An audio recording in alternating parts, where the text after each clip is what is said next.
Olá pessoal, sejam todos bem-vindos. Vamos dar prosseguimento aqui nossos estudos. Hoje a gente trabalha um pouquinho aqui do módulo do tópico 7, vou falar do 8, 9, 10, 11, porque todos esses tópicos, eles envolvem o mercado de câmbio. Então você vai ver que eles fazem ligação entre si. Então, a gente vai acabar avançando bastante aí nesse anexo 3 de conhecimentos bancários do edital do Banco do Brasil. Então pessoal, já se inscreve aí no canal, me segue lá no Instagram, tá? Quem ainda não está seguindo. Deixa o seu like, isso é muito importante. Hoje, pela primeira vez, eu quero pedir um favorzinho aí para vocês, principalmente para as mulheres aí do grupo, tá? Pessoal, é um favor bem simples, é só seguir um Instagram chamado Loja Lima Rosa, tá, pessoal? É uma loja de roupas aí da minha noiva, então dá uma forcinha, seguir lá, isso aí já vai me ajudar bastante, beleza? Então agradeço muito quem puder fazer isso. Vamos começar então, pessoal, a falar de mercado de câmbio.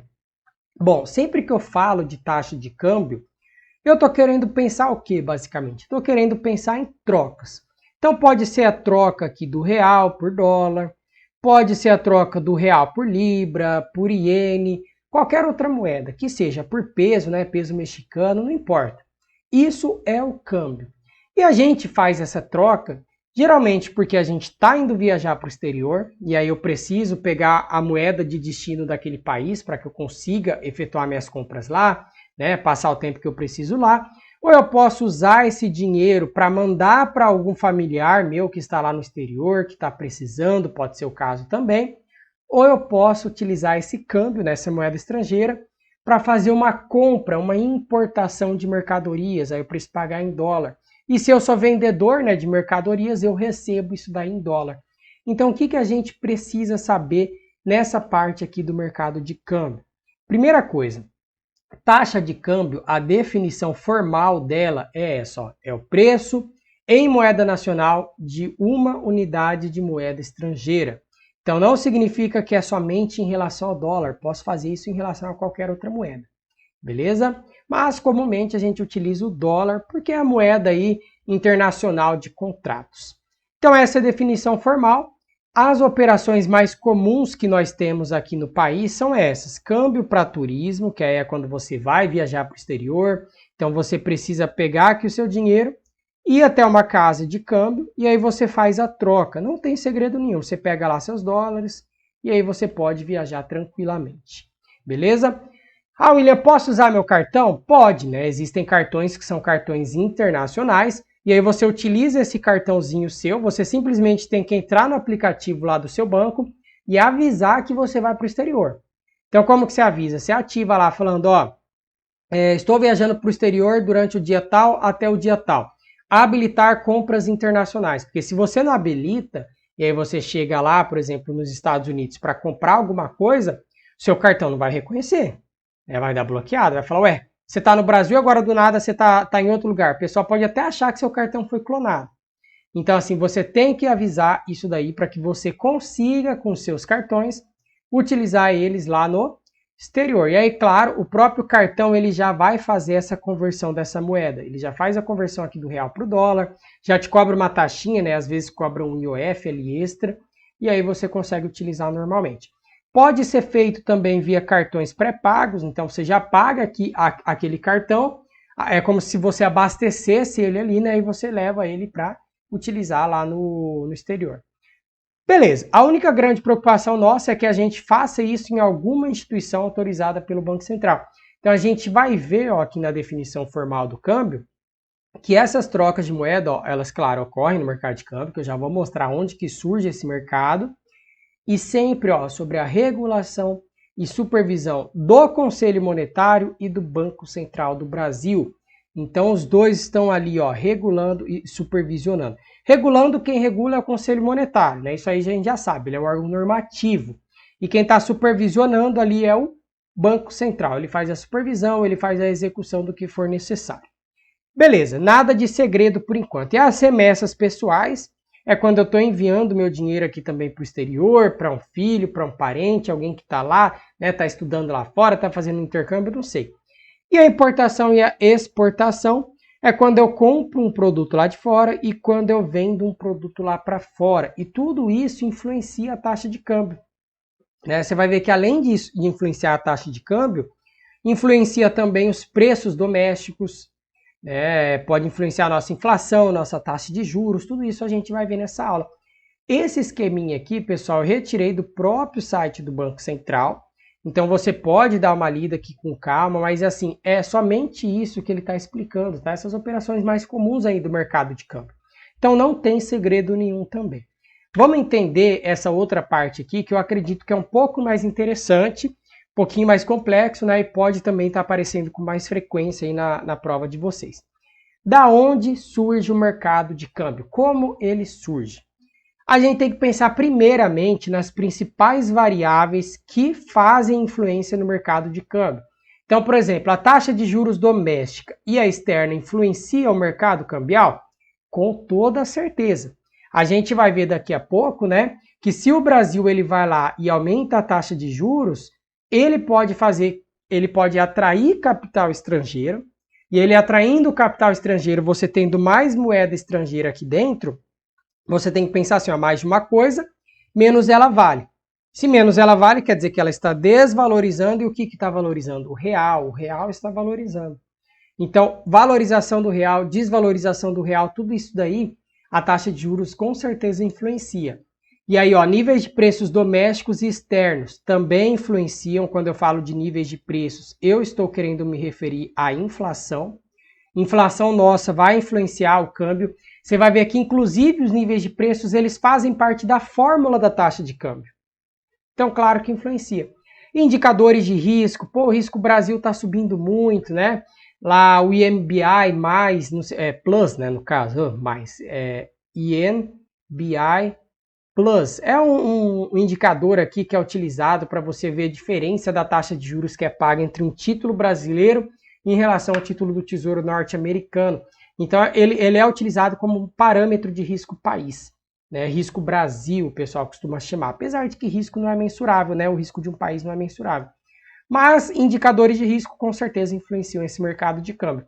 Crescimento econômico, oferta monetária, tributação e subsídios, expectativas, isso daqui influencia e muito, tá? A gente já teve várias vezes isso mostrando a sua força aí no mercado cambial, quando nós tivemos ataque especulativo aqui no Brasil, mas não vem ao caso, tá? Isso daí não é coisa que vai cair lá na sua prova de ataque especulativo, só para você entender que as expectativas, né, de acordo com o que a pessoa pensa, pode de fato influenciar o mercado de câmbio.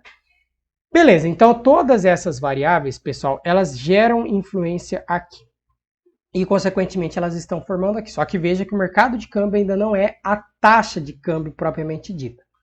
Dentro do mercado de câmbio, eu tenho o mercado primário e eu tenho outro mercado que ele é o chamado mercado de derivativos, que eu posso, inclusive, pensar como sendo um mercado secundário.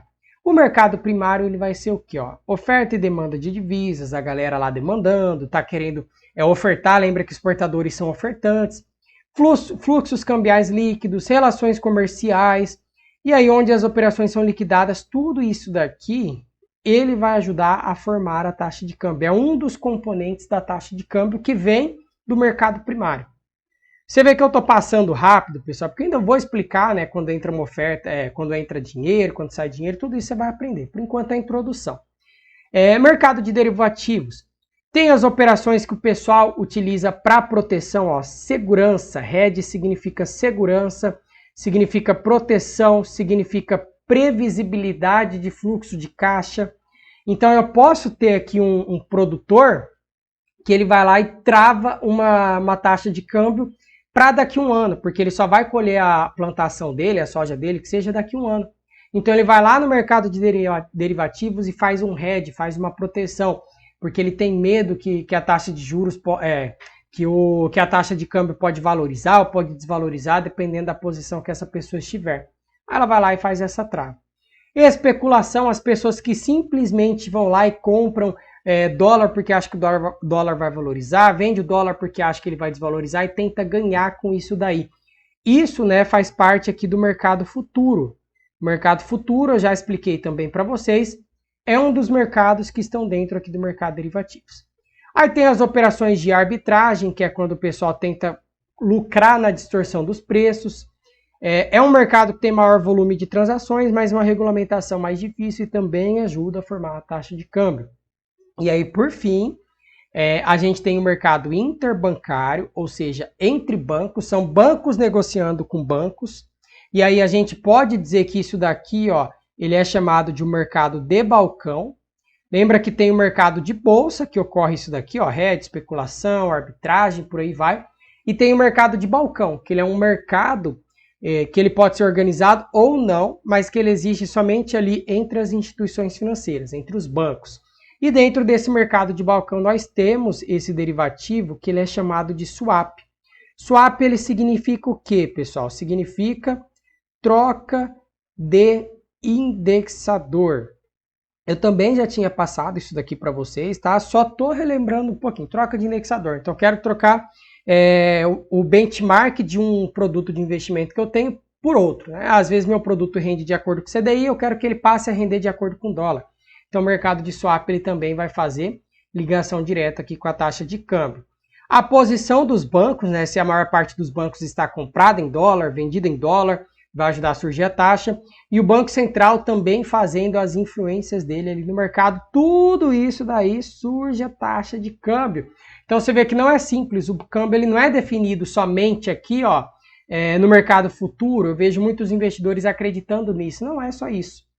Então tem 3 mercados que geram a influência. Tem que saber, né, assim, na minha opinião, pessoal, eu falaria para vocês saberem a sistemática detalhadamente de cada um dos mercados? Não. Eu gostaria, claro, que vocês soubessem pelo menos, né? Pô, mercado primário que faz surgir ali o mercado cambial. O que acontece no mercado primário? Você tem que saber que são essas relações. Ah, lá tem demanda e oferta de divisas, fluxos cambiais. Porque vai que a prova ela fala assim para você, ó. Um determinado investidor está querendo descobrir de onde surge o mercado cambial e ele descobriu que ele pode surgir de três tipos de mercados diferentes: mercado primário, interbancário e de derivativos. No mercado primário, aí você tem letra A, é onde ocorre a especulação dos agentes financeiros. Pô, não, isso é no mercado de derivativos. No mercado primário, letra B, é onde ocorre a atuação direta do Banco Central. Não, isso é no mercado interbancário. Então você vê como é que pode a prova te cobrar. Então tem pelo menos entender esse esqueminha. Claro, pessoal, ó, esse esqueminha não fui eu quem fiz, então a gente tem que dar o crédito para quem faz as coisas, isso é importantíssimo. Né? Eu que sou professor, que venho aí da área do mestrado, da área de fato trabalhar com estudos, eu sei da importância disso. Então, ó, quem fez esse esqueminha é o Leandro Vieira Lima Araújo, junto com o Fábio Henrique Bitts Terra.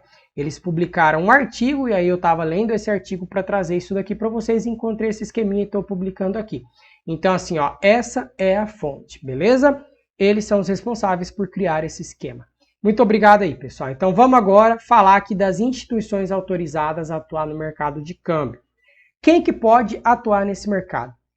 Banco múltiplo com e sem carteira comercial, banco comercial, de investimento, de câmbio, de desenvolvimento, cooperativo, corretora de câmbio, caixa econômica e corretoras e distribuidoras de valores imobiliários. Aí você, poxa, William, eu não sei o que é um banco múltiplo, eu já vou te explicar. Por enquanto, você vai circular esse número 10, que é corretoras e distribuidoras de títulos, e aí você vai dar uma ênfase extra nele, por quê? Porque muitas vezes, a gente, quando fala de corretoras e valores imobiliários, a gente lembra da XP, da Ágora, da Isinvest, do BTG, né? Eu quero investir, e a gente acaba esquecendo que essas corretoras, elas não mexem só com bolsa de valores. Não é somente ações. Elas também podem intermediar operações de câmbio. Então, isso daí é importante. Pode ser que apareça como uma pegadinha e muita gente que estiver desavisada vai acabar errando. Vou explicar para vocês o que são esses bancos múltiplos, tá, pessoal? Deixa eu abrir aqui uma tela. Toda vez que eu vou abrir a tela, eu clico errado. Pera aí. Manter. Pera aí, pessoal. Até saiu o negócio ali da gravação. Ah lá, cliquei errado de novo. É nos 3 pontinhos aqui. Aí, 3 pontinhos, tela branca. Agora foi.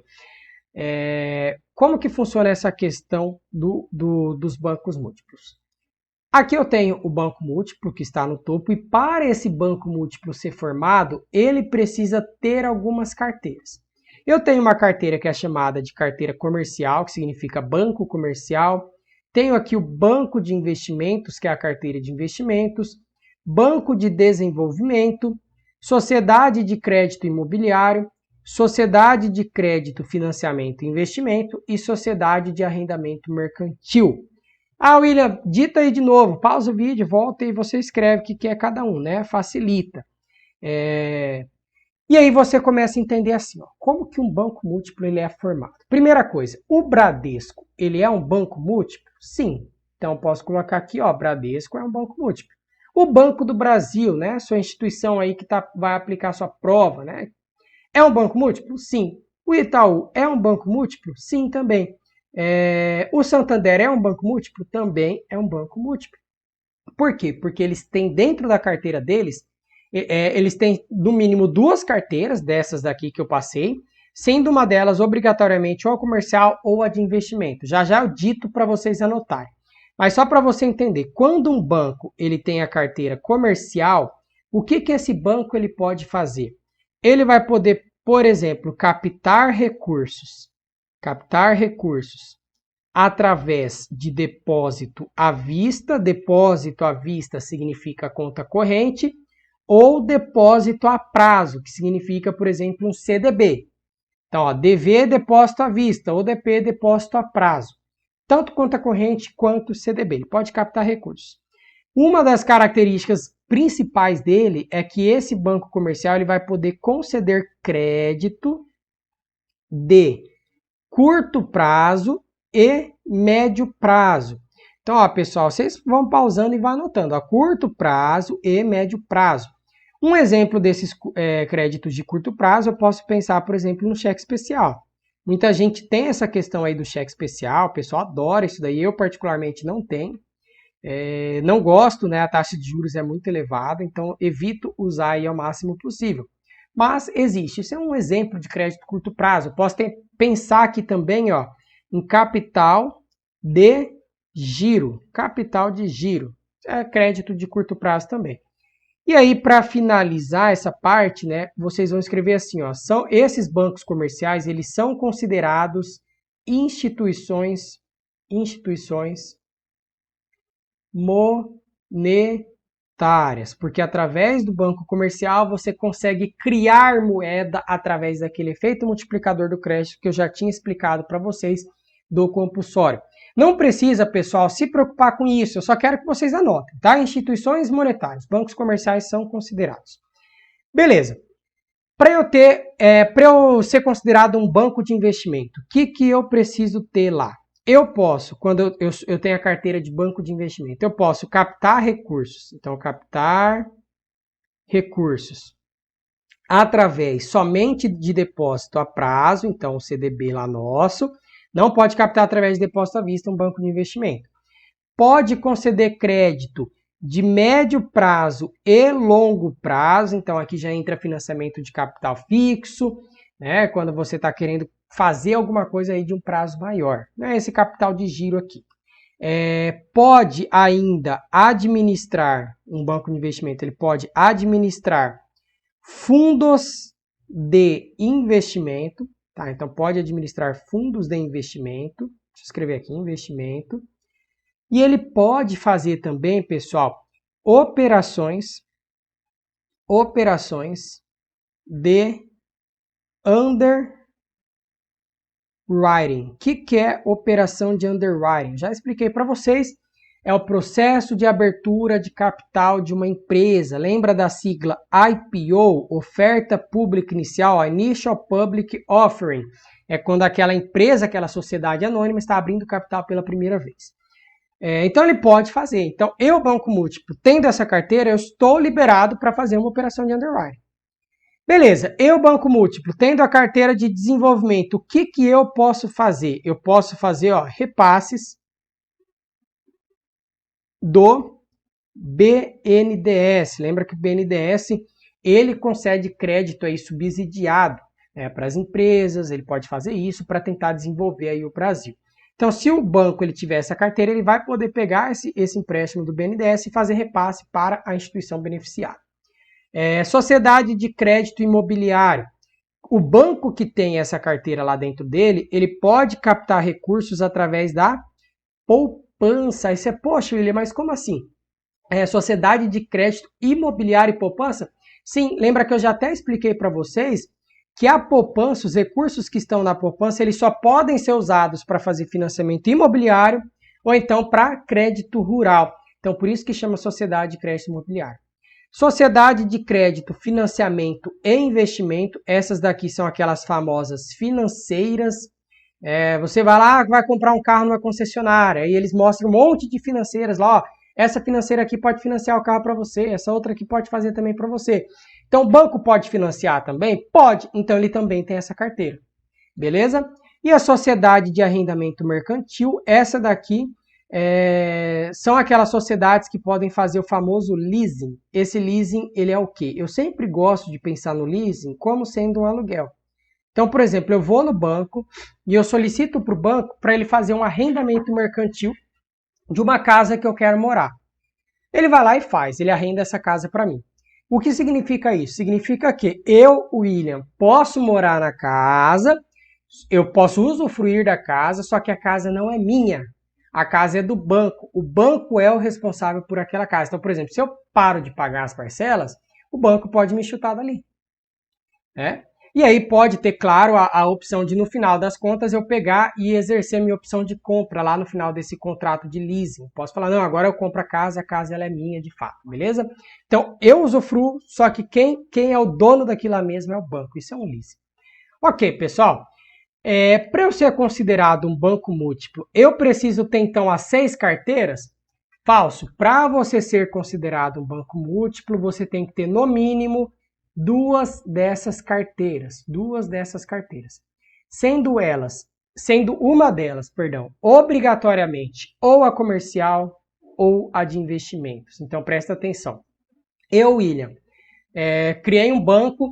E aí o meu banco ele tem essas 4 últimas carteiras aqui. Ele vai ser considerado banco múltiplo?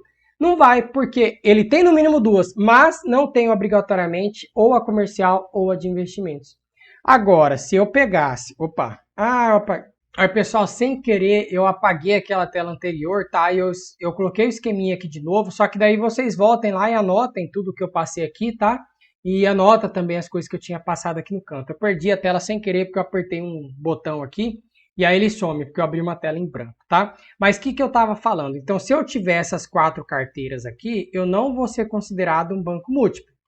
Agora, eu tenho que ter no mínimo 2.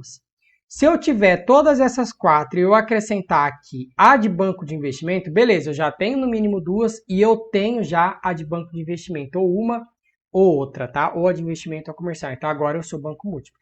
E claro, se eu tiver essas 2, obviamente eu também já sou considerado banco múltiplo, beleza? Isso é uma regra geral. Cada uma dessas carteiras, elas têm um CNPJ diferente, CNPJ. Então cada uma aqui vai ter um CNPJ diferente. Mas claro, o banco, quando ele vai divulgar o balanço dele, ele divulga um único balanço. Ele não vai divulgar um balanço separado para cada uma dessas carteiras. Não, ele divulga um único balanço consolidado. Beleza? Mas cada uma delas precisa ter um CNPJ diferente. Então era isso só que eu tinha para terminar de falar, né?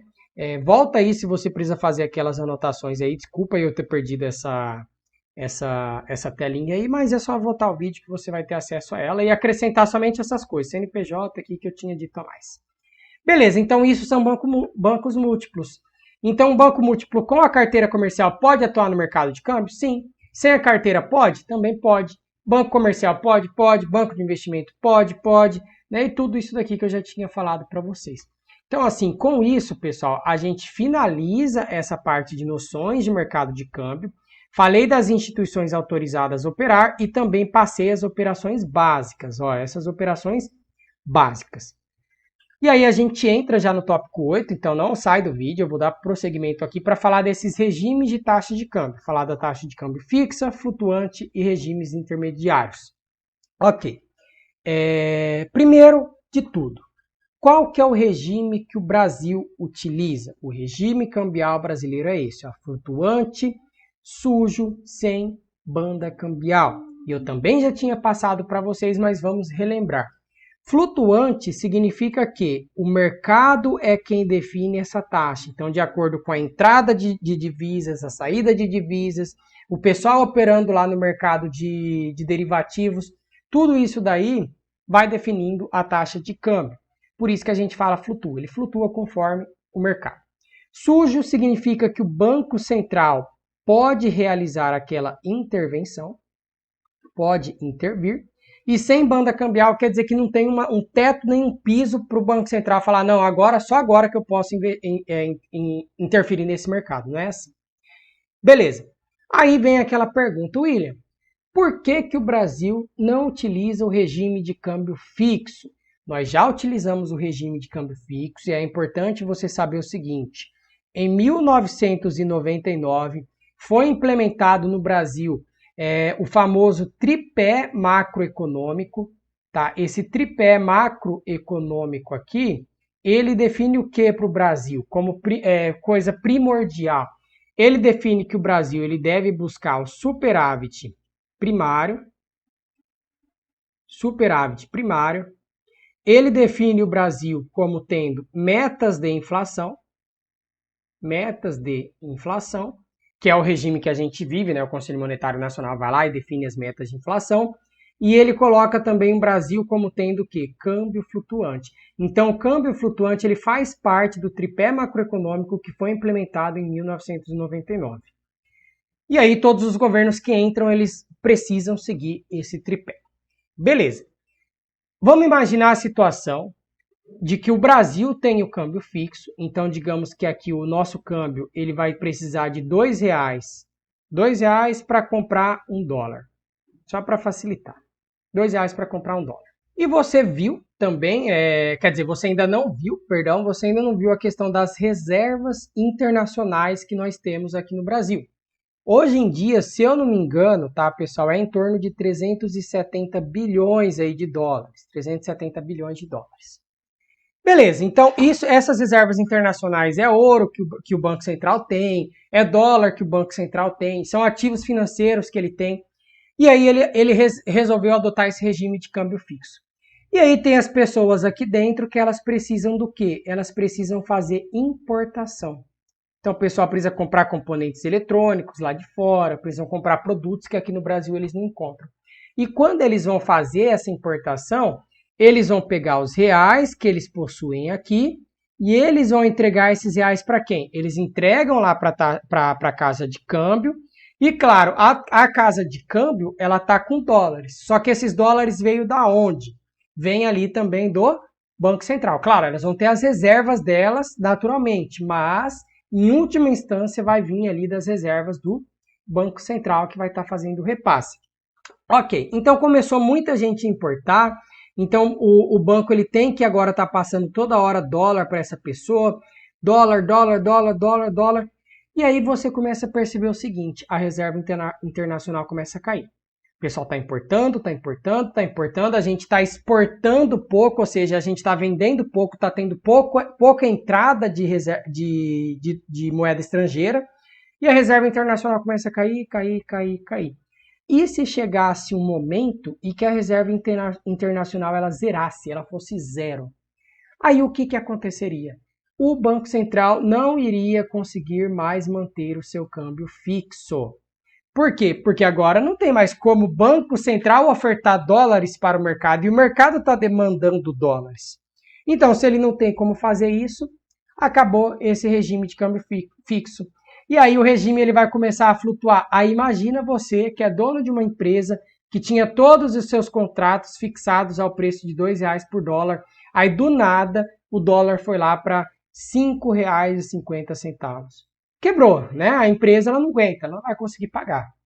Então assim, o Brasil ele já utilizou o câmbio fixo, vários países do mundo já utilizaram e a grande parte deles hoje em dia já evitam fazer isso. Por quê? Porque se você tem esse déficit aqui na balança de pagamentos, e quando eu falo déficit, significa que a gente está comprando mais do que vendendo, a gente está importando mais do que vendendo, você acaba prejudicando as suas reservas internacionais e reduzindo elas, podendo chegar a zero. Beleza? Ah, William, mas importação e exportação, ela ocorre na balança comercial. Sim, beleza. Só que dentro da balança de pagamentos tem a balança comercial. E a balança comercial é a balança de maior relevância dentro da balança de pagamentos. Então, ó, vou apagar aqui tudo do quadro, só para você poder ler, né? Então, ó, o Banco Central deve possuir grande quantidade de reservas para atender uma situação de excesso de demanda por dólar. Lembra que eu falei que quem faz demanda por dólar são os importadores, né? Eles demandam moeda estrangeira, importadores. E aí, claro, nessa situação que eu fiz foi justamente o excesso. Muita gente querendo comprar e os exportadores não estão conseguindo vender. Então, deve-se no balanço de pagamentos. E ele deve adquirir também qualquer excesso de oferta de dólares. Ó, então, agora tem o caso aqui do nosso fazendeiro, colocar o chapéu nele, que ele está vendendo os produtos dele para o exterior. Quando ele vende os produtos dele para o exterior, ele recebe em dólar. Ou seja, ele é um ofertante de dólar. Ele tem a moeda com ele. E claro, aqui no Brasil você pode utilizar dólares para você comprar coisa? Não, por lei você só utiliza o real aqui dentro.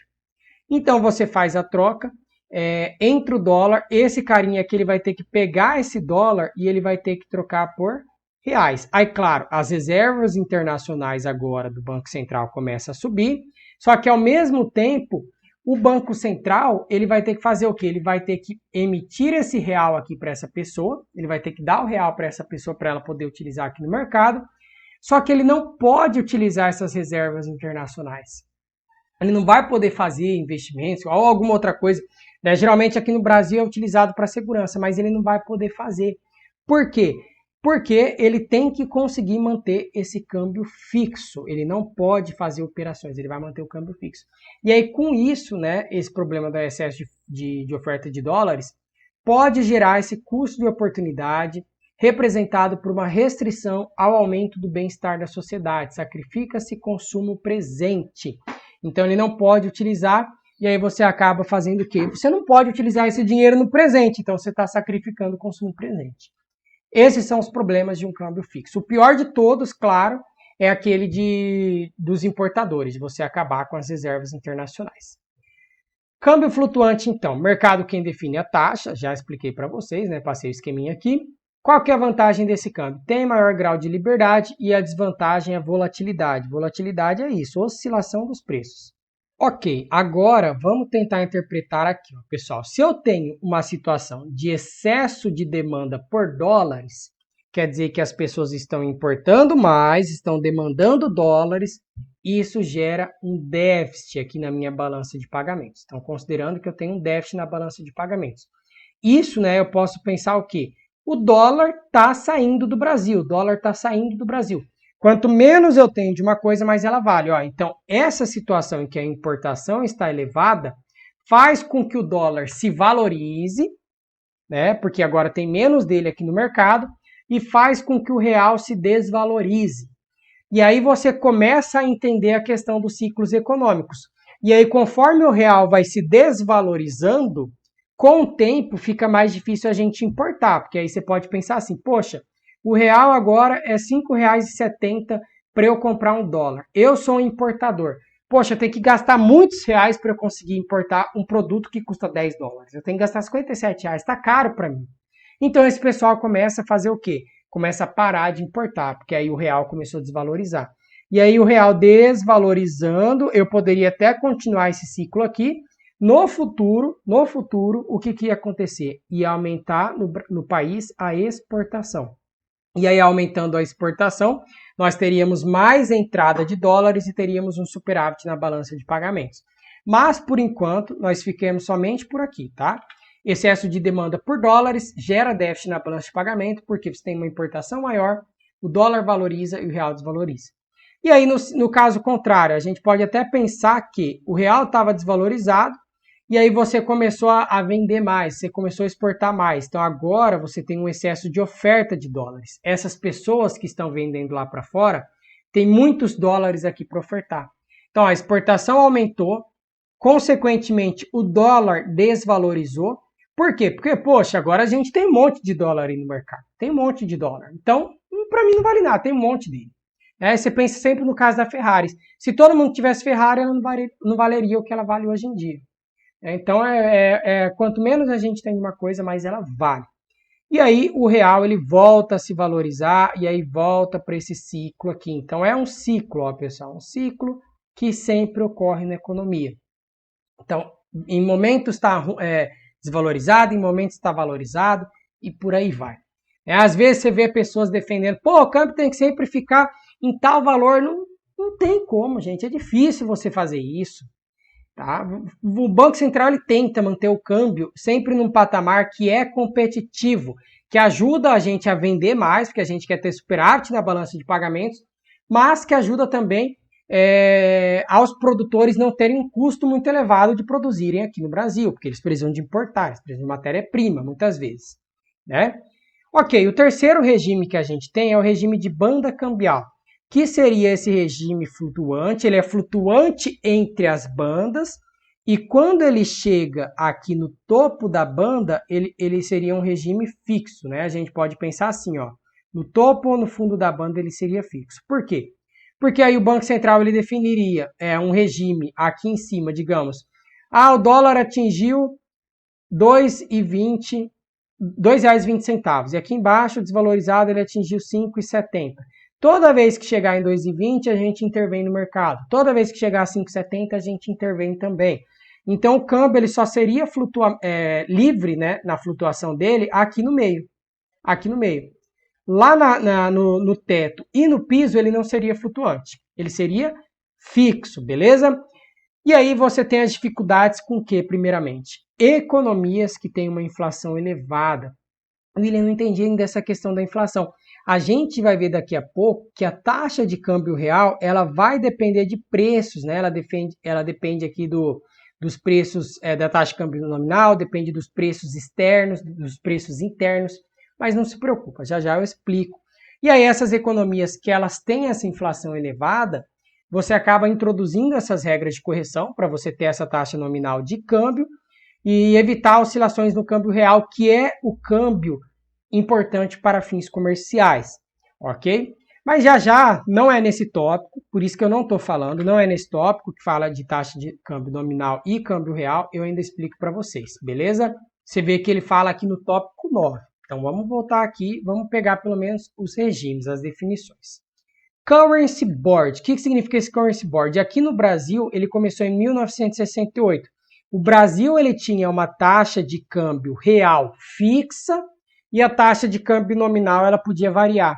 E aí, para ele manter essa taxa de câmbio real fixa aqui, né, esse símbolo é o símbolo que representa a taxa de câmbio real fixa, ele fazia o quê? Ele fazia uma coisa que era chamada de mini desvalorizações. Então, sempre que o Brasil ele vivia numa época que a inflação nossa estava subindo. Então, agora você começa até a entender, ó. Se o preço aqui interno ele sobe, o que acontece com a taxa de câmbio real? A taxa de câmbio real ela começa a desvalorizar.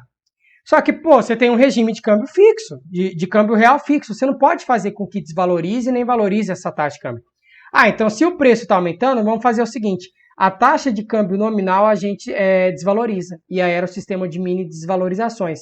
E aí uma variável compensava a outra e no final das contas o câmbio real ele se mantinha fixo. É um regime de câmbio fixo? É um regime de câmbio fixo. Só que nesse caso ele é um regime de taxa de câmbio real fixa. Eu posso utilizar tanto a taxa de câmbio nominal, que aí não considera os efeitos da inflação, como eu considerar a taxa de câmbio real, que aí considera os efeitos da inflação. Beleza? Calma, eu sei que talvez vocês não tenham entendido, mas a gente vai ver. E aí começou a utilizar aqui no Brasil em 68, ele corrigia regularmente a taxa de câmbio nominal pelo diferencial entre as inflações interna e externa, e foi esse sistema de mini desvalorizações. E aí, claro, tudo em 1999 começou o regime de câmbio flutuante, isso aqui tudo ficou para trás, ok? Então, Currency Board, pessoal, apenas se atente à definição, não precisa saber explicar por enquanto isso daqui.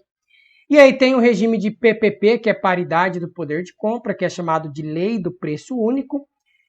Produtos homogêneos devem ter o mesmo custo nos diferentes mercados. Não sei se dá para ler aí agora.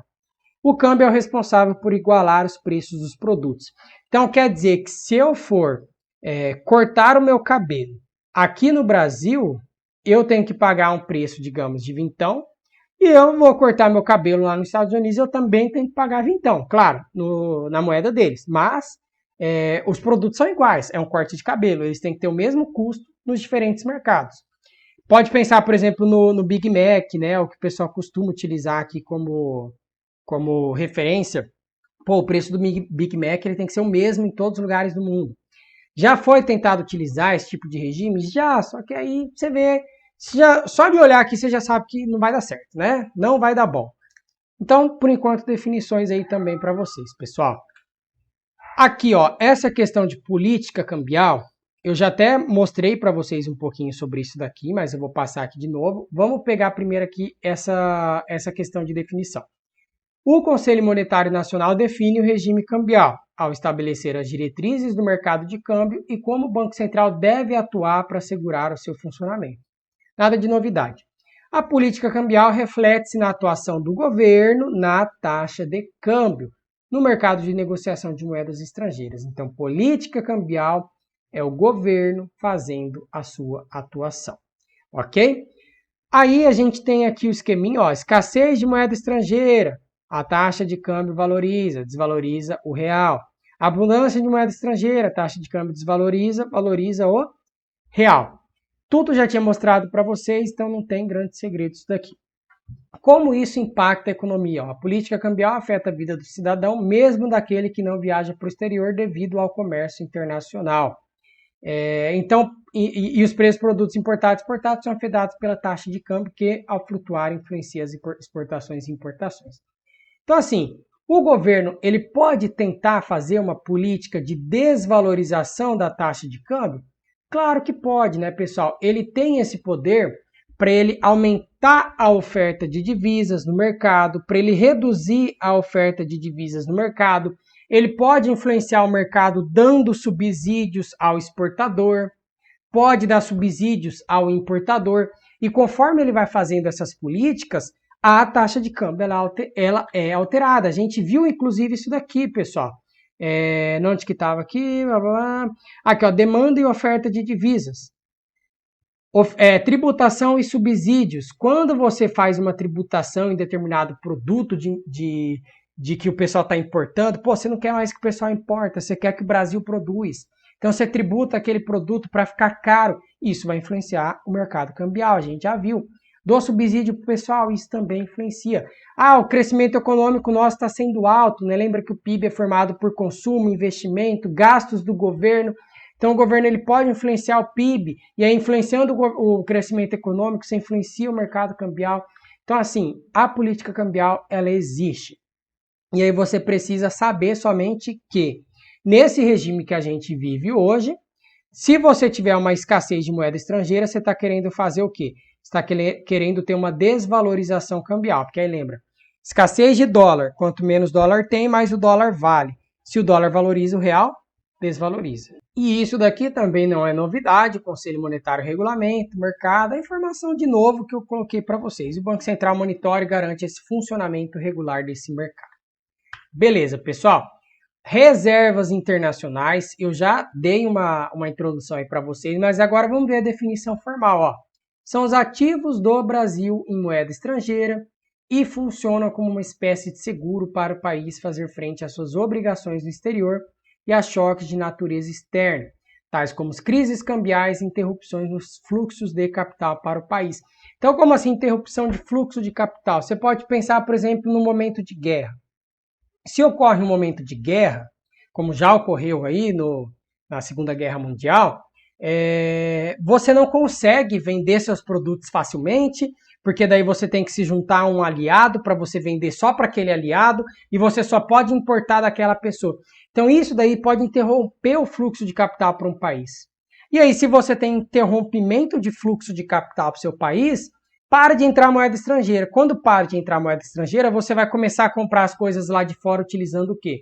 Utilizando a reserva internacional. E aí, se você tem pouca reserva internacional, você não consegue importar durante o tempo que você precisa. Hoje em dia, se eu não me engano, tá, pessoal? Talvez a informação esteja desatualizada. O Brasil tem reservas internacionais para 16 meses de importação. Ou é 16 ou é 12, eu não lembro. Então, caso ocorresse esse interrompimento de fluxo de capital, a gente conseguiria ainda fazer a importação durante vários e vários meses, porque o Brasil tem bastante reservas. E isso ajuda também a reduzir o nosso risco.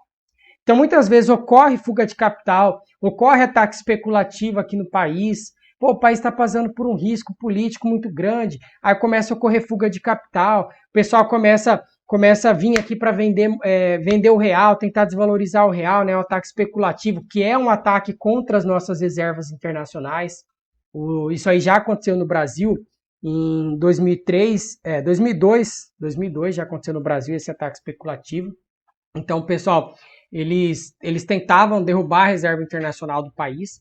E aí o país, ele tendo a reserva em dia, tendo bastante, ele fala, pode vir, pessoal, vem, faz seu melhor aí, vamos ver se vocês vão dar conta. A gente tem aqui reserva para... Tá precisando de dólar? Tá aqui, eu tenho dólar. Não tem problema. Beleza? Então, por isso que serve como segurança. E aí, no caso aqui do Brasil, tá falando a mesma coisa, ó, previsibilidade, segurança para os agentes do mercado. Essas reservas administradas pelo Banco Central são compostas por, e isso aí eu quero que vocês anotem, tá? Eu quero que vocês façam um asterisco aí. Títulos, depósitos em moeda, né? Dólar, euro, libra, iene, dólar canadense, dólar australiano. Então você vê que não é somente dólar. Direitos especiais de saque junto ao FMI. Então o Brasil tem também esses direitos que ele pode utilizar para pegar reservas lá com o FMI. Depósito no Banco de Compensações Internacional, ouro e outros ativos. Então são vários ativos que fazem parte da reserva internacional. Ok? E aí é feita de acordo com esse tripé: segurança, liquidez e rentabilidade. Nessa ordem, sendo a política de investimentos definida pela diretoria colegiada do Banco Central. Então essa é a definição de reserva internacional, pessoal. Com isso, a gente pode agora trabalhar o tópico 9 sobre taxas de câmbios nominais e reais. Só que daí, pessoal, o que eu vou fazer? Eu vou dividir esse vídeo, tá? Eu vou fazer a publicação já desse tópico 7 e 8, e aí eu já logo em seguida vou publicar esse tópico 9. Então você já avança aí no seu próximo vídeo, né? Aqui no final da tela sempre eu coloco aqui no cantinho o próximo vídeo, já vai direto para o tópico 9, que eu já vou continuar gravando aqui direto. É só para o vídeo não ficar tão extenso, ok? Para você ter um vídeo aí mais tranquilo, para você saber exatamente a hora que tópico 8, tópico 9, para você entender. Então eu já aguardo vocês lá no próximo vídeo, pessoal. Deixa o seu like aí no canal, se inscreve, ativa o sininho, isso é muito importante para mim. Bons estudos a todos, não desistam. Estou com vocês aí, foco, força e fé, que com certeza vai dar certo, beleza? Tchau, tchau, pessoal!